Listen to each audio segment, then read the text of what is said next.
yan. Di ba dalawa yan?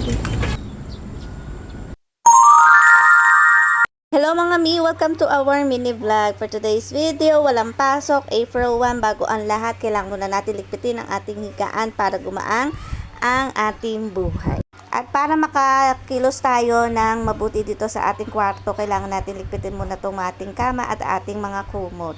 At pagkatapos ko nga dyan, merong isang bata dito na naglalambing na nagpapabuhat. Buhatin ko nga daw siya dahil kagigising nga lang niya. At after nga niyang magpabuhat, pinagpagan ko na nga yung aming mga higaan at kama. At nagsuklay na nga tayo at dahil lalabas nga tayo. Pagkalabas nga namin, nakakita kami na nagtitinda ng taho. Napabili nga kami kasi matagal-tagal na rin kami hindi nakakatikim ng taho. Ito nga, pinakuha si ating pambayad dito. Pagkabalik nga ni ate, binayaran namin yung taho na aming binili. At nagre-request nga siya na sa nagtitinda, nagdagdagan nga daw yung kanyang sago. Habang nag-iintay nga kami dito sa mag-amat, dahil umikot nga sila, ito naglago-lago muna kami ni ate. At tumating na nga itong mag-amat, ibinigay ko na nga yung taho ni Alson. Ito yung routine namin every morning. Naglalakad muna kami dito sa aming subdivision. Subdivision? What?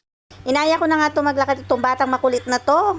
Para naman magkaroon siya ng energy. So habang naglalakad kami, umiinom ako dyan ng maligamgam na tubig sa aking empty stomach para naman lumabas yung aking mga toxic. Paano ba yan? Hanggang dito na lang. Salamat po sa inyong panonood at huwag pong kalimutan i-follow ang aking account.